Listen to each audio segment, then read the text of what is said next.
Sponsored by Disney, sponsored by Marvel, sponsored by Capcom. Here's who we want to sponsor us. Hey, welcome back to Totally Original Command Tower. We're here today to talk about what our thoughts are about Black Panther. It's been widely celebrated and everybody's loved it, but at the same time, I kind of know what our opinions are on it. You kind of want to know our opinions. Well, I mean, I know my opinion. I don't know what your opinion is. Alright, I can tell you exactly what my opinion is. I have watched Black Panther 3 times. Also, the loud obnoxious noise in the background is Gio playing Monster Hunter for a separate video. Ignore the man behind the counter. I'm on fire!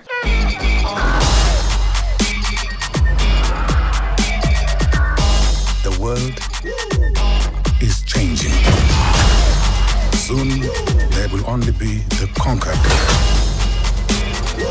and the conquerors. Step into the spotlight. You are a good man. Step into the spotlight. With a good heart. And it's hard for a good man to be a king.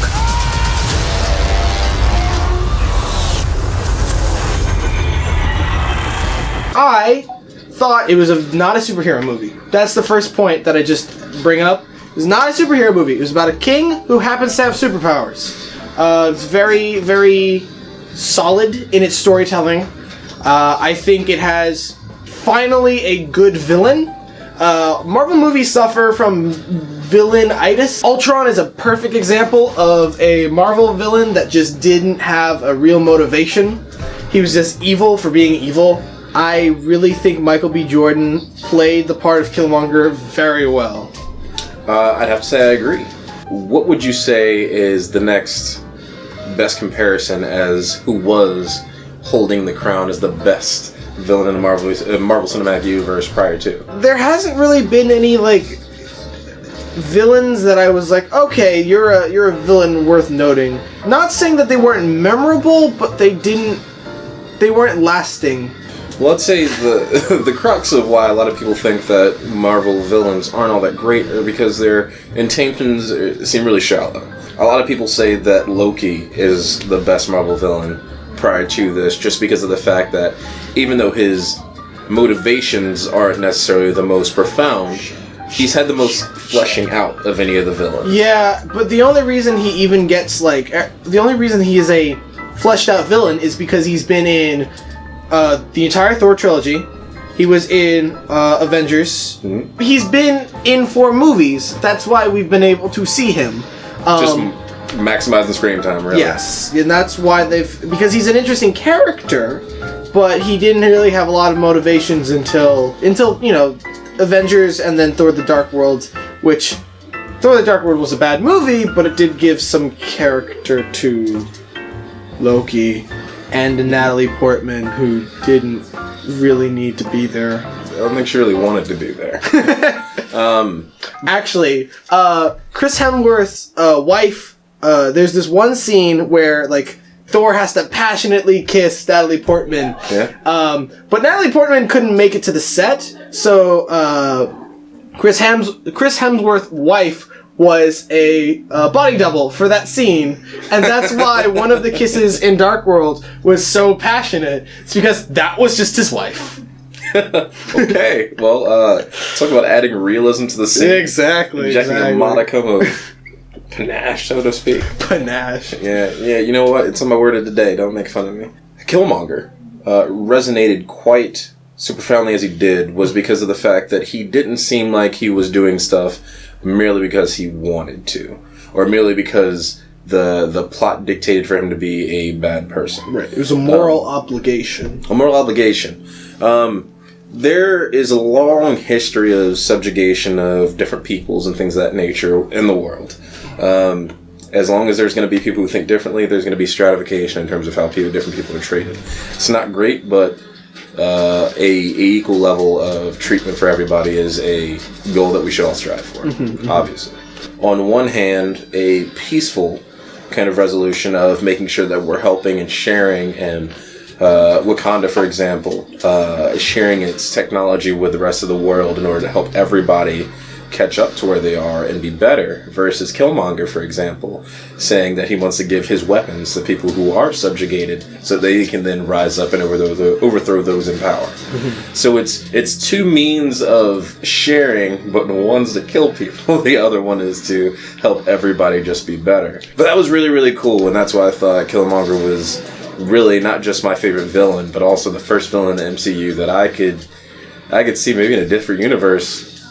Being a good guy. Yeah. He's not so different from us. Not so different, you and I.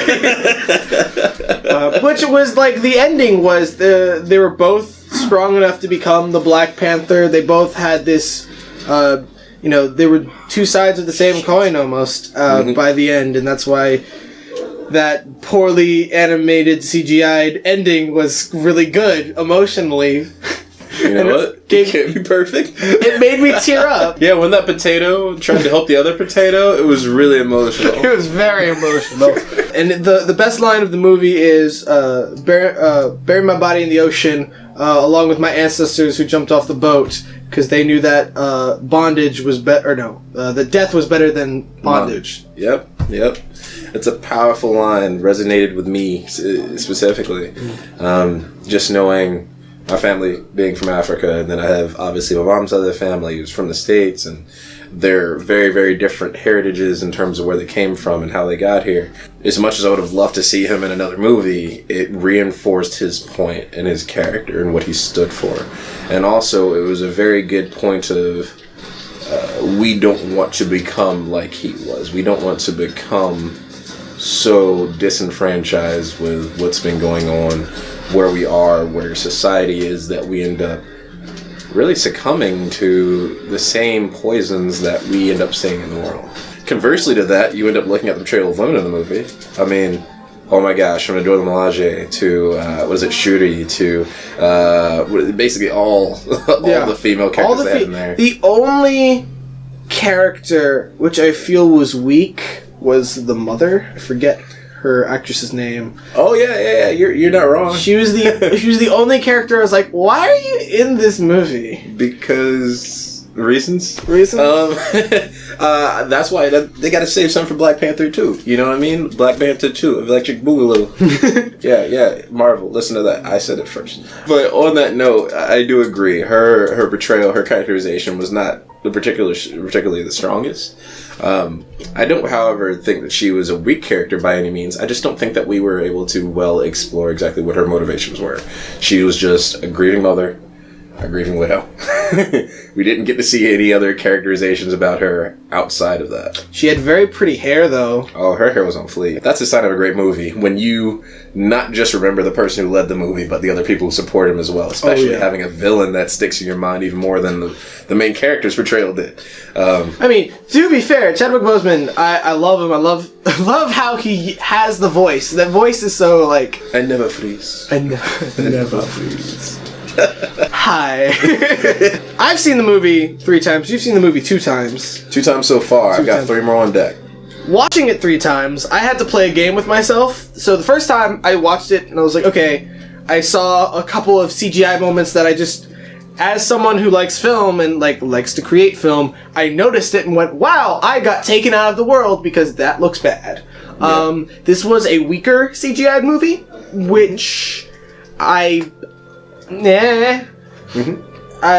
still think it was very much so good, but there was a lot of moments, like the moment that really bothered me was the ending fight scene, and the scene they even show in the trailer of Panther Chadwick Boseman swinging around in the CGI Panther suit around a post and punching Killmonger in the gold suit. It's so bad.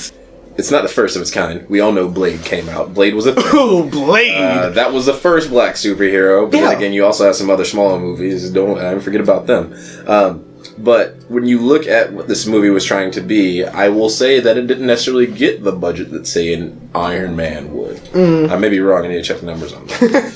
But like with any story like that, where you're kind of introducing the character in terms of what their personal motivations are, it's going to be something that they want to invest in, but they also don't want to break the bank in because of the fact that they want to make sure this character is going to be successful. So something interesting is this was not an origin story. It's because it didn't show him getting the powers and everything. Right. He was already established, which was, similar to what they did in Spider-Man Homecoming. Right. Which they just kind of throw you in. He's already, kind of established his powers, doesn't have an origin story yet. You get a feeling of the character and what There's it's like. There's more of a world building already, that's already taken place. Yeah. It's kind of like they start the story in medias res. It's just basically like a start in the middle. Yeah.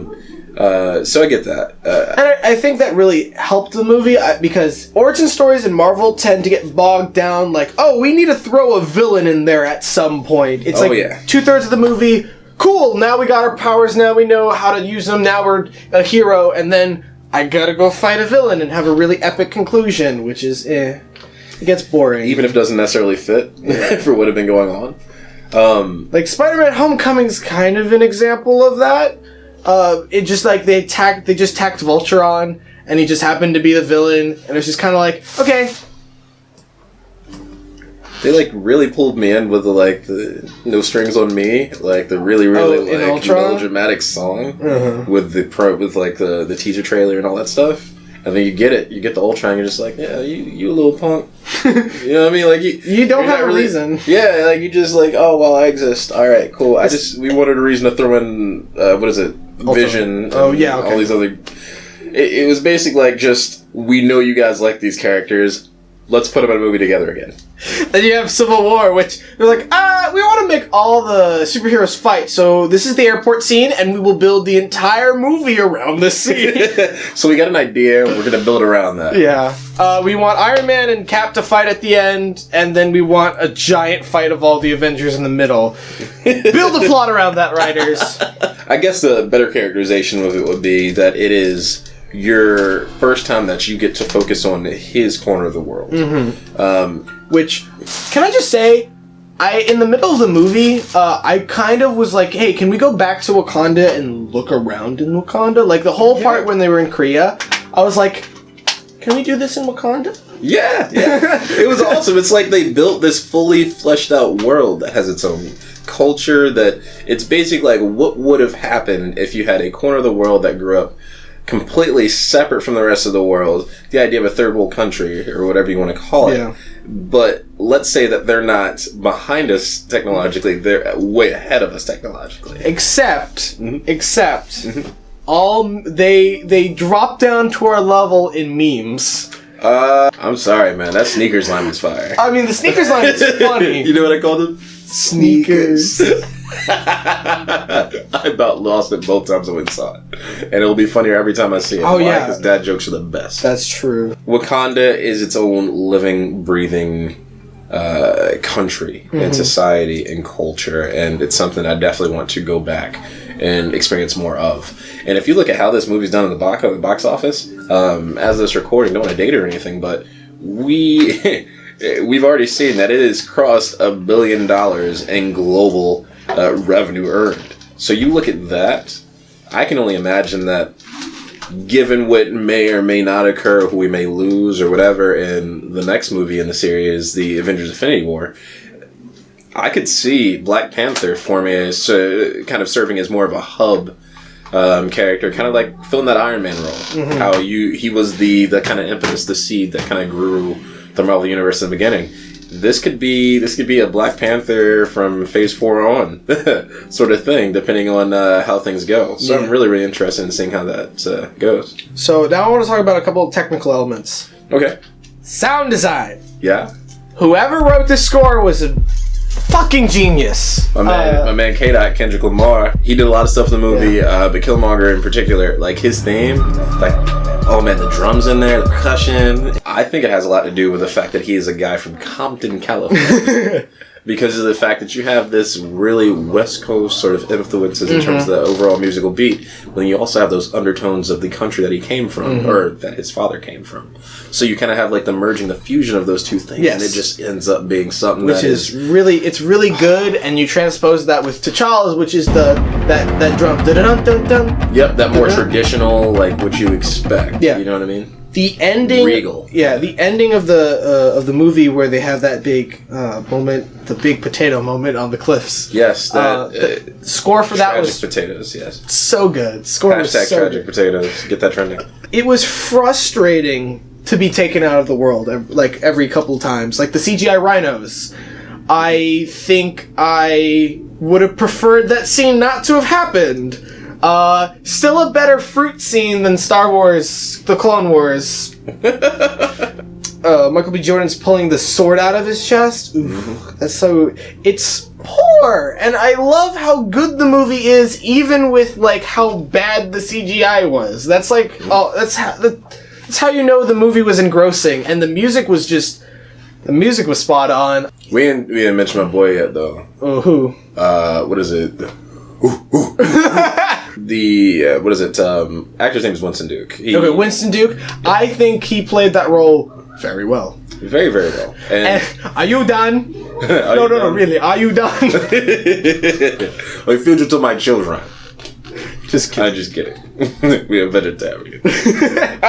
Winston Duke. Mm-hmm. I like him. I want to go see whatever he's been in before. Fun fact, the character that he played in the comics, his name was Man-Ape. That's about as racist as you get. Gotta change that one. You might want to update that for the current audiences, if you know what I'm saying. Michael B. Jordan? Cut. Freaking Lupita Nyong'o. Cut. Chadwick Boseman. Cut. I mean, everyone was shirtless in that movie. Yes, like, or you could at least see abdomen. Oh man, hey y'all, if I look like that too, I just wouldn't be wearing clothes. Yeah, I'm just letting y'all know, if I ever get in that shape, I'm just not gonna wear clothes for these things. Is it Andy Serkis? Yes, it's Andy Serkis. Andy I was trying to be like Barnum Bailey. You couldn't remember Andy Serkis? I could remember it. I can't remember Andy Serkis' name. I knew what it was. He didn't. Well, it's ingrained in my brain. The Andy Serkis, yes. I think he was the only character that didn't fit, but he was already pre-established, so I let it go. Plus, it's good to see Andy Serkis' face every once in a while. I would actually disagree. I think he did fit as a nice contrast. The guy was crazy. And I think he played that up very, very much so. I think you have to be crazy to be some crazy white guy fucking with an African nation who's like eons advanced ahead of the rest of the civilization, and be able to avoid them for as long as he did. The guy's got to have a couple of screws loose, and I think he played that character very, very well. I wish I would have been able to see more of him, but the fact that he was utilized in that manner to allow Killmonger that access into Wakanda was really, really cool. It's a twist I didn't see coming. Because he was working for Martin Freeman, who had a shitty American accent. All I could be like, I was like, Watson, what the fuck are you doing? Watson, what are you doing? What are you doing, Watson? I can't wait until the Avengers Infinity War and they have Watson and Doctor Strange. And Cumberbatch and Freeman. Yeah, Benedict Cucumber is going to be great. You know, he's the voice of the new Grinch in the Illumination Grinch movie coming out in November. That sounds absolutely amazing. Yeah, Benedict Cumberbatch is the Grinch, of course. Yeah, Benedict Cumberbatch's going to be great. Where do you think this stands in the pantheon of Marvel cinematic movies? Oh, it's up there. I mean, it's not... Technically, it's not... It's top 5, top 10? What do we think? Well, I've still, to this day, the best Marvel movie is Iron Man. Okay. It's just it's very well done. It had a budget. It holds up. The plot's pretty good until the last 20 minutes. Which you can say that about most superhero movies these days. Yeah, so I do have to say Black Panther's probably top 5. It's a gradated scale. I mean, yeah. I still say Iron Man 1, the most solid of, just in what it was, Iron Man for the time, for, the fact that it still holds up, that it kickstarted this, that was just really well done. Number 1. Number 2... could be Winter Soldier or this one. Winter Soldier was very technically correct, and it had a plot. It made Captain America a likable character. It wasn't trying to be a superhero movie. It was trying to be a spy thriller first and foremost, with a superhero element. This was a movie about a king who happened to be a superhero. Mm-hmm. As for that number 1 of Iron Man being the best, I've got to say, a lot of people say that superhero movies can be derivative, formulaic, X, Y, and Z. and that sometimes they just seem like they're imitations. Well, those imitations had to come from somewhere. Yeah. And personally, I think that Iron Man was the first. The formula. That is how you do it. Yeah. That's the biggest problem people had with Doctor Strange, for example. Doctor Strange was basically like a rehash of Iron Man. Iron Man did it first. The wizard! Yeah. So I guess, in conclusion, final thoughts. I thought it was a great movie. Not a perfect movie, but it showed me what the potential is whenever a movie is allowed to be what it wants to be. Good starting point for a series. Exactly. I hope the next movie we see... Well, we're going to see more of Wakanda in Infinity War. Yes, we are, because Wakanda is the ground zero for whatever the freak is going to happen. Oh, yeah. I talked about that earlier. Yes. So it's going to be pretty awesome. You know, two things I'm pretty excited about that they might be... Who are you? Who is this guy over here? No. Two things I'm pretty excited to see that they may actually be adding in, or that they have a very strong option to add in now that they've included the Black Panther. I almost said Pink Panther. No, I like this. That'd be funny. We're crossing universes now. I like it. Oh, man, Inspector Clouseau, you can't beat it, no. Anyway. I mean, there was a Batman and Looney Tunes crossover. Thor versus... No. Thanos versus Inspector Clouseau. Clouseau always wins. That's true. You can't get past him. So that's the real secret? That's the how... real secret. The Infinity... Oh, the Pink Panther is the Pink Infinity Stone. Exactly. Hey, you know what? Where's this whole zone been? Pink Panther. Hashtag double confirmed. Yes, that's the thing. Two things I'm pretty excited to see that they could easily integrate into the MCU now is White Tiger. Right. Would be very interesting to see. She's a cool character. Anna, not her brother though. Okay. The Inheritor. Kraven actually would be fantastic. Not Kraven the necessarily as a Spider-Man villain, but honestly, I feel like he'd be a very good villain for Black Panther at this point in time. Yeah. By the way, we are in Phase 4. Phase 3 ended with Black Panther. Yeah.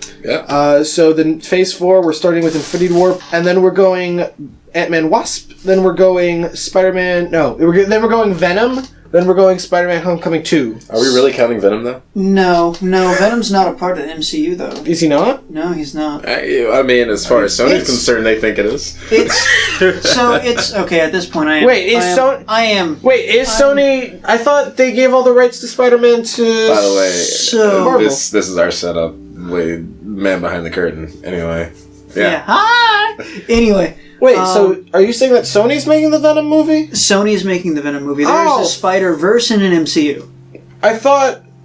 They did give creative rights over to Marvel, but they still want to go through with their Venom, with their Spider-Verse. Yo, I'm saying it right now.